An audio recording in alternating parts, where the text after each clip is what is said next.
What up, peeps? Welcome to another episode of Gross Pointe Bake. This is the show where we talking the numbers. Numbers only, no opinions, no what I feel. We talking the numbers, man. We looking at movie grosses, album sales, shows being watched, butts in the seats, albums being bought. You know what I'm saying? We want to know the numbers, man. How many millions you selling? Did you go gold? Are you a blockbuster? We want to know. Did you make $2 million at the box office? We want to know. And in this episode, I wanted to focus on the legendary hip-hop R&B label, Bad Boy. You know, P. Diddy stay in the news. You know, he's always doing something, whether it be producing, business running. You know, he's reportedly dating one of the what's them, City Girls or whatever, dating one of them. So P. Diddy is always in the headlines somehow, some way. He be owing people money. People be like, man, I'm broke.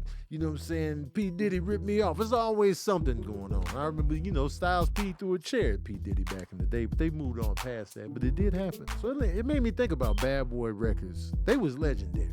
When they came out, man, it was going down. The track record was crazy. And we were talking on Daddy Issues about, somebody said that P. Diddy made Biggie. I was like, nah, Biggie made P. Diddy in terms of a star level. On a star level, Biggie made Puff Daddy a star. On the business side of it, P. Diddy was doing his thing, of course. But I wanted to know who were the top sellers in Bad Boy? Who was really putting the numbers up on the record label? You know what I'm saying? Who do you think is going to be number one? What's going to be the top selling album in Bad Boy's catalog? If you had to guess right now without Googling, no Google, who you think is number one? Which album you think is number one in the Bad Boy catalog? Let's find out, man. We're going to name them all. Not all of them. We just going to name the top selling albums. I ain't got time for all that. But I will say this, and I want to say this. There are a lot of artists on Bad Boy that are tied at platinum. You know, and I'm going by the Recording Industry Association of America's database on their gold and platinum. They give out the gold and platinum certifications. So there are a lot of artists that are tied at 1 million, that is platinum. We got Total, Faith Evans with a couple of entries, Carl Thomas, you know, 112 got a platinum album in there. Danity Kane went platinum. I believe the band went gold. Craig Mack went gold. Puff Daddy with the remix albums went, you know, platinum as well. The Locks went platinum on Bad Boy. That's just to name a few. Bad Boy has a tremendous discography that's gold or platinum. But we want to know who the top sellers are and what albums those were. So let's begin. So I got 7 of the top selling Bad Boy albums. All right? We got a tie. Actually, we got a 3-way tie. Notorious B.I.G., Born Again. This was the album that came out after Biggie had passed. And it was pretty much like unreleased tracks, leftover tracks that didn't make the album cuts. My favorite song from the Born Again album is Dead Wrong featuring Eminem. It probably has my favorite Eminem verse of all time on there. And that went double platinum. On the heels of Biggie's death, everybody was clamoring for anything Biggie. It was like, man, give us something. Went double platinum, sold 2 million copies.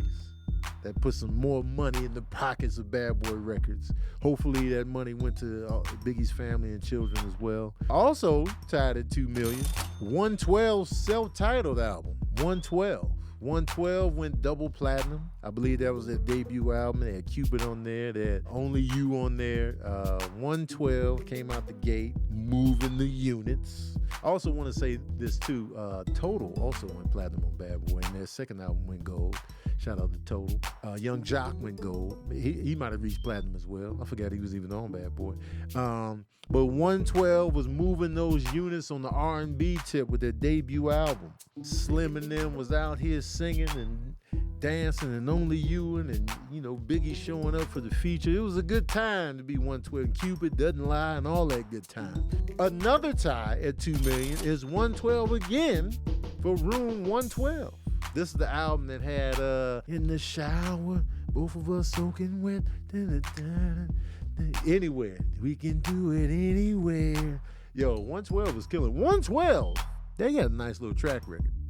They got a nice, to have 2 double platinum albums in your canon, that ain't no number to snooze at, man. 112 is out here doing it, man. Peaches and Cream, do do do do They was out here, man.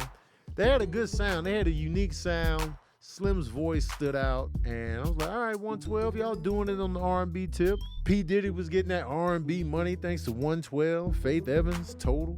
So it was a good time. So Room 112, 112's self-titled debut album, and Born Again are all tied at 2 million. Black Rob, he went platinum with his True Story album.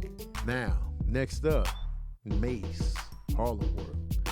Mase, Harlem World, 4 million copies sold. Mase came out. He was the guy.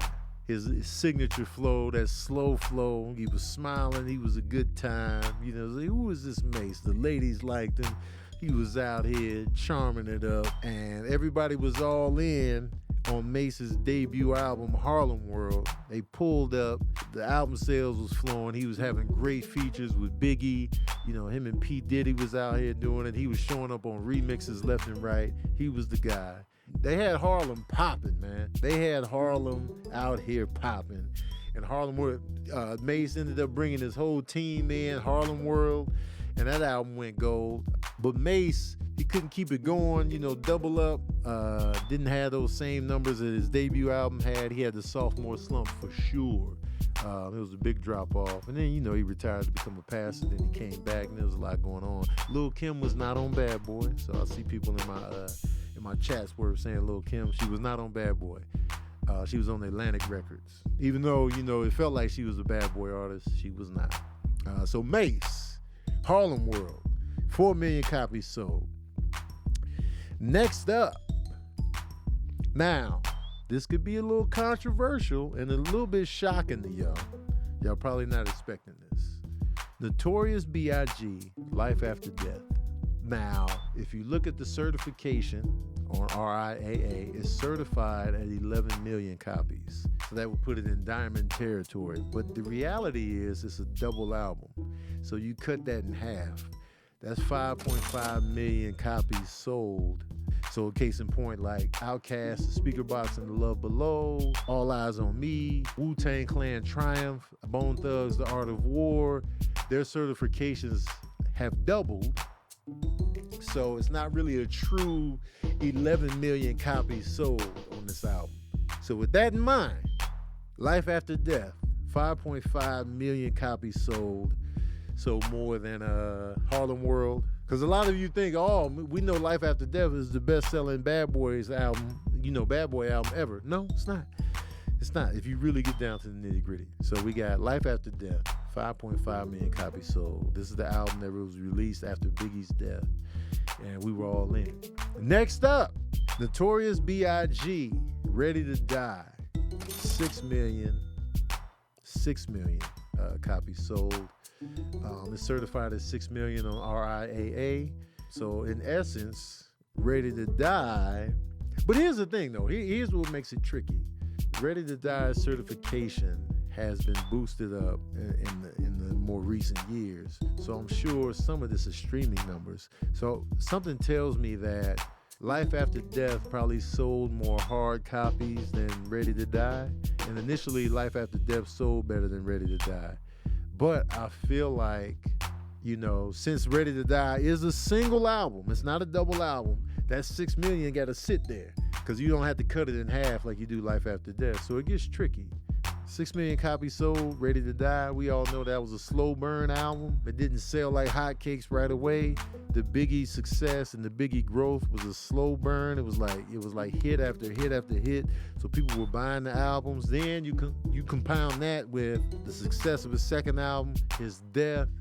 Biggie has always been around ever since he died, and Ready to Die is one of those albums that's always relevant, always talked about, and always, you know, always an album that you're gonna go back to and listen to and just be like, man, let me get this Ready to Die going. But Ready to Die is certified right now at 6 million copies.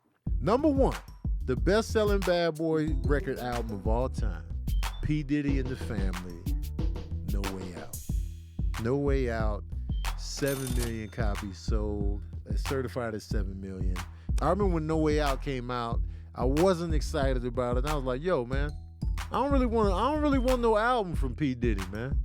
I don't really want no album from Puff Daddy, man. You know what I'm saying? He ain't really rapping like that, man.